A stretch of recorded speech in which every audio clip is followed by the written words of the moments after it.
fetch me some ice. Skin me a peach and save the fuzz for my pillow. Poach me a prawn, talk to me nice, you got to wine me. Anytime I'm getting hungry, peel me a grape. I'm Laura Bonicelli, and we are cooking with Italian style. It's not always fast, it's not always easy, and it's not always Italian. We use the freshest and finest ingredients that we can find and afford, and we not only savor the meals we make, we savor making them. That is cooking with Italian style. Today, we're making an appetizer recipe that I am really excited about. It's my Italian sausage stuffed sage leaves. Let's get cooking.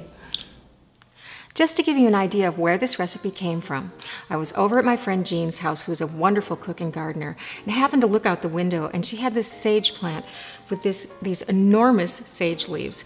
So we got into this discussion of what could we do with these, and came up with the idea of stuffing them. Well, later I got to thinking, what is the one stuffing I always put sage into? Well, it's my Italian sausage stuffing. And then I thought, what if we put the stuffing into the sage leaves instead of the sage leaves into the stuffing? I'm going to get an apron on, and we're going to make that stuffing. I've assembled all of my ingredients, and I'll walk you through what they are and what the quantities are as we use them. So I started with heating 1.5 tablespoons of olive oil to a medium-high heat, and to that I'm going to add 1/4 cup of finely chopped leek. And I'm using leek because it's slightly oniony and slightly garlicky and mild but really flavorful. I'll just get all of that right into my oil, and what I want to accomplish here is I want these softened, but I am not trying to brown them. So I'm going to keep that heat fairly low, and they're going to saute like this for about 5 minutes. These look great. Now into that I'm going to add roughly 1/3 pound of Italian sausage, and I bought this in links. It's sweet Italian sausage. I'm not using the hot, and I'm just going to take the time to break it up really finely. And I will cook this until it is nice and brown and cooked all the way through. So this is getting there. I, by the way, did cut the casings off of this sausage. You could buy it in bulk too and get the exact amount, which would work out pretty well. So I'm just going to finish this up, and then I'm going to drain this on some paper towels just to get rid of that excess oil and let it cool down. And then what we'll do is mix it together with all of our other ingredients. I can really smell the fennel in this Italian sausage, one of my favorite smells. Okay, so that's going into a bowl. And then a cup of breadcrumbs, and these I made fresh from a baguette. Just put them right in the food processor. This is 1/4 cup of grated Parmesan cheese. You could use an Asiago too.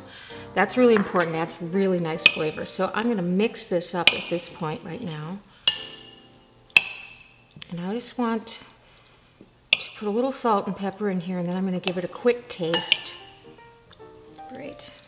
Just a little bit. There's quite a bit of seasoning in that sausage. That's really what's going to carry it. And a little bit of pepper. Another mix. And then a quick taste.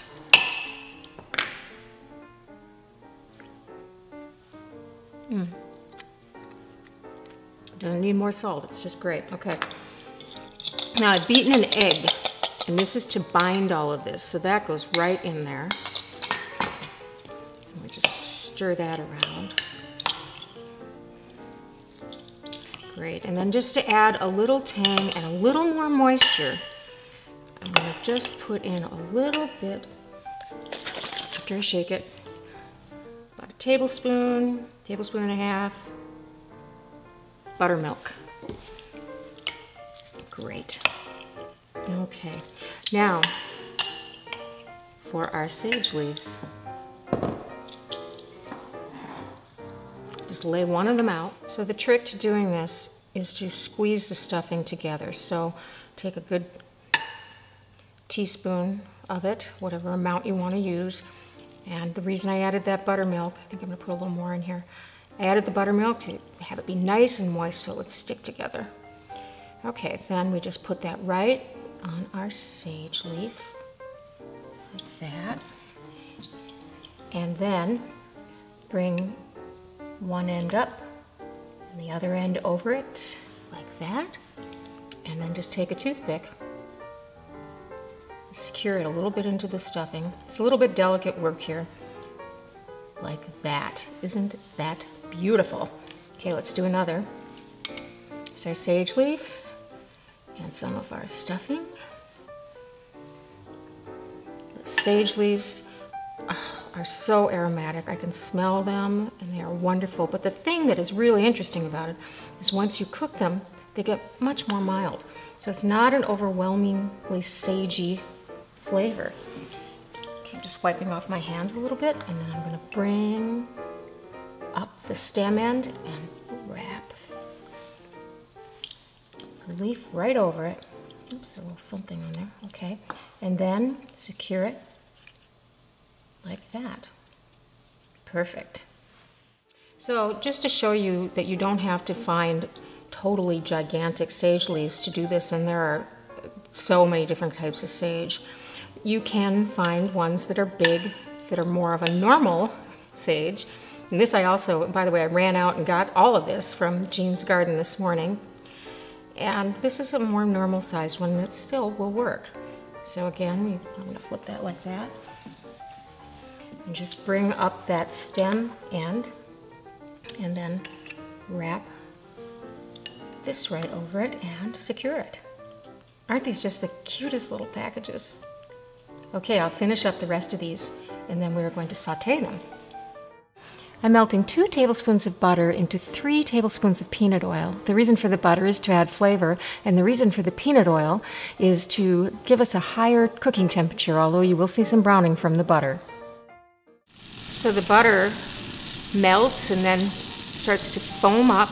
And once that foam starts to die down a little bit, like it's doing right now, you know you're ready to start. So we'll just drop in some of our sage packages here.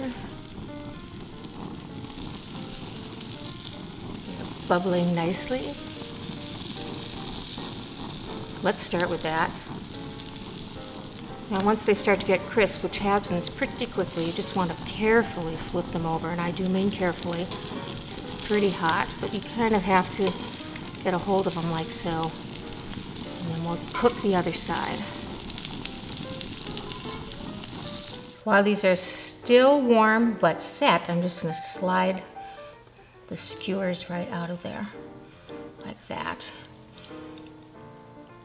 They get a little browned while you're doing the sauteing, so. But they are kind of pretty with them in, actually. So then right onto my platter. So they make such a nice little design element to work with. So pretty, and oh, that sage smell is fantastic. Great, and then I'm just gonna lay a little sage on the back corner from my garden to garnish. If you want this recipe and more, go to solobybonicelli.com and click on the recipe section. I really hope you enjoy making my Italian sausage stuffed sage leaves and cooking with Italian style. Thanks so much, Park Boutique, for the wardrobe. Thanks, Jean, for the inspiration and the sage leaves. And buon appetito!